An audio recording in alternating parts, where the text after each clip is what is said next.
Hello friends, good morning. और मैं हूं डॉक्टर मुकेश और आज के लिए लेके आया हूं आज करंट अफेयर्स हो। आज है 28 मार्च, तो जो भी 27 और जो भी 26 एंड 28 के जो भी इम्पोर्टेंट न्यूज है वो आज के लिए मैं आपके लिए जो एग्जाम पॉइंट ऑफ व्यू से इम्पोर्टेंट है वो आपको आज यहाँ पर लेके आए हैं। तो चलिए देख लेते हैं हम लोग। आज है कल देखिए, आज हम लोग सबसे पहले लेते हैं आज का दिन। आज के दिन 28 मार्च को कोई इतना इम्पोर्टेंट डे नहीं है जिसको एग्जाम पॉइंट ऑफ व्यू से हम लोग देख सकें। तो 27 मार्च को हम लोग देखते हैं। ये था विश्व थिएटर दिवस। थिएटर के कला का जो महत्व है उसको समझाने के लिए, एवं इसमें ये थिएटर हमको प्रेरणा देता है कि हम कैसे सतत आगे बढ़ते रहें। इसको रिमेम्बरेंस के लिए विश्व थिएटर दिवस मनाया जाता है। और उसके बाद एक है राष्ट्रीय डॉल्फिन दिवस। National board for wild life की स्थायी समिति। देखिए, ये जो national board of wild life है ये ministry of environment and climate change में के अंतर्गत काम करती है। और इसकी जो स्थायी समिति है उसने एक निर्णय लिया है कि 5 अक्टूबर को राष्ट्रीय डॉल्फिन दिवस मनाया जाएगा।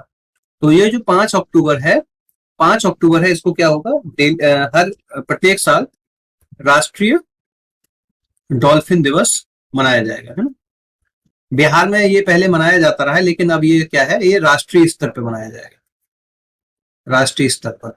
और आप जानते हैं कि चंबल, केन, बेतवा, यमुना, गंगा और इवन पटना में ये इसके लिए जो है डॉल्फिन सेंटर्स और इसके कंजर्वेशन के लिए काफी प्रयास किए गए हैं। डॉल्फिन क्या है? डॉल्फिन एक फिश नहीं है, डॉल्फिन एक मैमल है, स्तनधारी है। और ये स्वस्थ जलीय पारिस्थितिकी तंत्र का एक इंडिकेटर है, एक आइडियल इंडिकेटर है। तो इसको हमको याद रखना है। 5 अक्टूबर को ये निर्णय लिया गया है कि अब से हर साल 5 अक्टूबर को हम राष्ट्रीय डॉल्फिन दिवस के रूप में मनाएंगे। तो फ्रेंड्स, अगला न्यूज है रिजर्व बैंक इनोवेशन हब। देखिए, इनोवेशन हब ये इसकी एक स्थापना की गई है आरबीआईएच की। ये आरबीआईएच है और इसकी स्थापना श्री बेंगलोर में की गई है। किसने? रिजर्व आरबीआई के जो गवर्नर है श्री शक्तिकांत दास जी। इन्होंने क्या किया है, एक 100 करोड़ की पूंजी के साथ आरबीआई की एक पूर्ण स्वामित्व वाली कंपनी बनाई है। इसके एक स्वतंत्र बोर्ड भी एक बनाया गया है, जिसके अध्यक्ष कौन करेंगे? इसके अध्यक्ष होंगे श्री एस गोपालाकृष्णन। इनको शॉर्ट फॉर्म में क्रिस बोला जाता है, लेकिन इनका जो नाम है वो है एस गोपालाकृष्णन। इसका चेयरमैन इनको बनाया गया है। और इसका उद्देश्य एक ऐसे वित्तीय पारिस्थितिक तंत्र का निर्माण करना है जो देश में, देखिए ये इंपॉर्टेंट है, निम्न आयु वर्ग, जो हमारा लोअर स्ट्रेटा है, मिडिल इनकम ग्रुप है, उसकी आबादी, क्योंकि उसकी आबादी काफी ज्यादा है, और उसकी आबादी के लिए उपयोग में आने वाले वित्तीय उत्पादों और सेवाओं का इनोवेशन किया जाए। ऐसे उत्पादों को का इनोवेशन करेगा आरबीआई, और कैसे उन उत्पादों की पहुंच उन व्यक्तियों तक पहुंचाई जाए, इसके लिए वर्क करेगा। तो ये 100 करोड़ पूंजी के साथ ये एक आरबीआई की पूर्ण स्वामित्व, इसकी जो कंट्रोलिंग पावर है वो किसके पास होगी? आरबीआई के पास होगी। साथ ही वित्तीय नवाचार के क्षेत्र में जो स्टार्टअप्स काम कर रहे हैं वो, प्लस एकेडमीज जो काम कर रही है, प्लस जो रेगुलेटरीज वर्क कर रही हैं, उनके बीच में कैसे कोऑर्डिनेशन होना चाहिए, समन्वय होना चाहिए। साथ ही साथ वित्तीय समावेशन और विश्व स्तरीय नवाचार, क्योंकि अब आप जब तक चीजें विश्व स्तरीय नहीं होंगी, यू कैन नॉट कम्पीट। तो विश्व स्तरीय नवाचार को बढ़ावा देने के लिए रिजर्व बैंक इनोवेशन हब का क्या किया गया है? निर्माण किया गया है। तो ये एक इंपॉर्टेंट पॉइंट ऑफ व्यू है। इसके जो अध्यक्ष कौन बनाया गया है? एस गोपाल कृष्णन। किसने इसका उद्घाटन किया? शक्तिकांत दास जी ने। मेन है ये बेंगलुरु में किया गया है। तो ये आपको याद करना है। 100 करोड़ की पूंजी के साथ स्वतंत्र बोर्ड की स्थापना, ये सुने। उसके बाद एक इंपॉर्टेंट न्यूज है, भारतीय अंटार्कटिक विधेयक को केंद्रीय मंत्रिमंडल की मंजूरी मिल गई है। देखिए, ये अभी क्या होगा ना, अभी बजट सत्र स्टार्ट होगा, स्टार्ट नहीं होगा, मतलब स्टार्ट हो चुका है। अभी 1 मंथ का ब्रेक होता है बीच में, उसके बाद फिर से बजट सत्र पर डिस्कशन होगा। तो उस बजट सत्र में भारतीय अंटार्कटिक विधेयक को केंद्रीय मंत्रिमंडल ने मंजूरी दी है। इसमें क्या किया गया है कि इसका जो नोडल है वो केंद्रीय विज्ञान मंत्रालय है। अंटार्कटिका में भारत की अनुसंधान गतिविधियां को रेगुलेटरी और वहां की जो पर्यावरणीय रक्षा के लिए, अभी क्या है कि एक जो हमारा मैत्री जो वहां पे बेस स्टेशन है उसको लेकर कुछ पर्यावरणविदों ने चिंताएं जाहिर की हैं कि वो वहां ऐसी चीजें हो सकती है, वो समाप्त हो सकता है। तो इसके लिए इसमें मसौदा तैयार किया गया कि वहां पे एक नया बेस स्टेशन बनाना है भारत का अंटार्कटिका में, है ना। तो पर्यावरण रक्षा के लिए प्रयास, एक भारतीय अंतर्राष्ट्रीय विधेयक का मसौदा पेश किया है। देखिए, भारत का अंटार्कटिका में कार्यक्रम 1981 में शुरू हुआ। इंपॉर्टेंट है, पूछ लेता है। भारत ने अब तक अंटार्कटिका में 3 बेस स्टेशन बनाए हैं। कितने स्टेशन बनाए? 3 बेस स्टेशन बनाए। याद कर लीजिएगा, 1983 में दक्षिण गंगोत्री, अभी ये क्या है, नॉन फंक्शनल है, नॉन फंक्शनल। दक्षिण गंगोत्री अब फंक्शनल नहीं है सब। उसके बाद 1988 में मैत्री बनाया और 2012 में क्या बनाया, भारती बनाया। दक्षिण गंगोत्री भी कार्यात्मक नहीं है। अब मैत्री जो 1988 में बना, उसको लेकर भी पर्यावरण में चिंता जाहिर किया था, एक नया बेस स्टेशन बनाने के लिए भी एक मसौदा इसमें तैयार किया गया है। तो ये एक इंपॉर्टेंट न्यूज है अंटार्कटिक कॉन्टिनेंट को लेके, तो इसको आप देख लीजिए।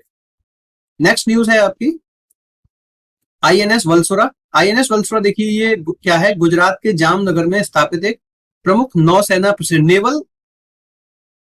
नेवल ट्रेनिंग सेंटर है ना। तो अभी इसकी स्थापना कब हुई थी, 1942 में torpedo training school of the royal Indian navy, जब क्योंकि यहाँ ब्रिटिशर्स थे तो उन्होंने इसकी स्थापना करी थी। और अभी इसका जो यूज हो रहा है वो एज अ ट्रेनिंग बेस के रूप में हो रहा है। अभी इसका इंपॉर्टेंट क्यों रहा है कि इसको देखो, आईएनएस वलसुरा को प्रेसिडेंट कलर्स या फिर उसको बोलते हैं निशान, इससे सम्मानित किया गया है। ये प्रेसिडेंट कलर्स क्या है, यह एक सर्वोच्च सम्मान है भारत की किसी सैन्य इकाई को, व्यक्ति को नहीं, ये एक एस्टेब्लिशमेंट को दिया जाता है, प्रदान किया जाने वाला सम्मान है। और ये एक सर्वोच्च सम्मान है, उसकी जो सेवा है उसको रिकॉग्नाइज करने के लिए ये प्रेसिडेंट कलर दिया जाता है। ये लेफ्ट आर्म पे पूरा एक बैज होता है, लेफ्ट आर्म पे वहां के जो ऑफिसर्स होते हैं, वहां के जो मेंबर्स होते हैं, वो लेफ्ट आर्म पे लगा के उसको चलते हैं प्रेसिडेंट कलर्स को। तो ये एक इंपॉर्टेंट न्यूज है आपके एग्जाम पॉइंट ऑफ व्यू से कि आईएनएस वलसुरा को, सबसे पहले तो ये क्या है, कहाँ पे है, जामनगर गुजरात में है। दूसरा ये है कि इसको प्रेसिडेंट कलर्स या निशान से सम्मानित किया गया राष्ट्रपति जी ने। तो ये एक इंपॉर्टेंट न्यूज बन जाती है आपके लिए। नेक्स्ट न्यूज है आपका एक योग महोत्सव 2022। योग महोत्सव एक अभियान के रूप में चलाया गया है। ये 100 दिनों तक 100 स्थानों पर, और इसमें 100 संगठन भाग लेंगे। तो 100 का ये 3 चीजें हैं, 100 डेज, 100 प्लेसेस और संगठन ऑर्गेनाइजेशन, इसमें 100 शामिल होंगे।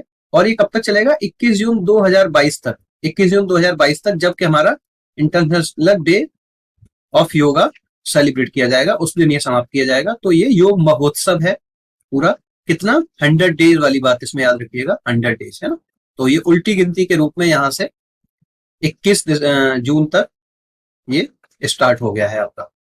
दूसरा है आपका ये होंगसोंग मिसाइल। होंगसोंग ये एक बैलिस्टिक मिसाइल है, inter continental ballistic missile, ICBM है।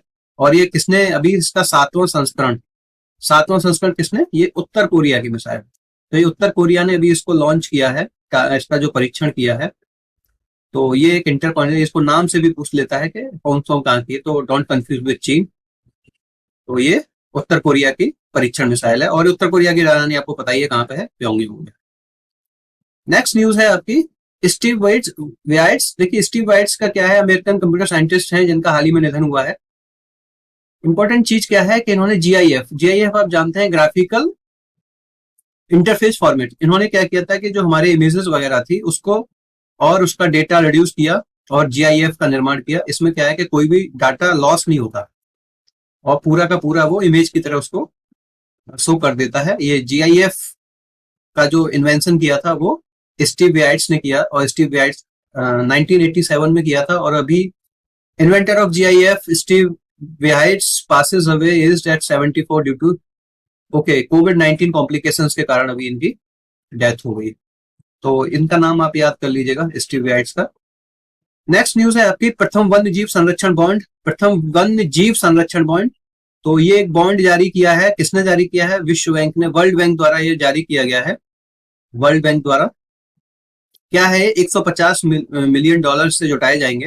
ये किसके लिए वर्क करेगा, ये वर्क करेगा दक्षिण अफ्रीका में ब्लैक जो आपके राइनोज हैं, ब्लैक राइनोज के लिए संरक्षण के लिए प्रयोग में लाया जाएगा। और इसी की कितना इसका रिजल्ट आता है, उसी के अनुसार जो भी ये डेप्ट जारी किया है उसी के अनुसार लोगों को रिटर्न मिलेगा। तो ये एक परिणाम आधारित बॉन्ड है, रिजल्ट डिपेंडेंट ये बॉन्ड है एक। और किसने जारी किया है, 150 मिलियन डॉलर के लिए जारी किया, वर्ल्ड बैंक ने जारी किया है। और किसके लिए जारी किया है, world bank said that it has priced world first wild life bond raising 150 million dollar will be partly use for the conservation of black rhinos in the south Africa. तो ये एक इंपॉर्टेंट न्यूज थी। और आप जानते हैं कि हमारे यहाँ जो वन्य जीव संरक्षण एक्ट है वो कब आया गया, 1972 में। तो ये अक्सर पूछा जाता है 1972 तो इसको आप लोग याद रख लीजिएगा। तो दोस्तों ये था आपका आज का कल का करंट अफेयर, मिला के जो भी इंपॉर्टेंट न्यूज थी मैंने आपको दे दी है। तो ये था आपका current affair show, my self doctor Mukesh. Thank you very much for watching. अगर आपको अच्छा लगता है तो इसको शेयर करिए दोस्तों के साथ, लाइक करिए, सब्सक्राइब करिए। Okay, thank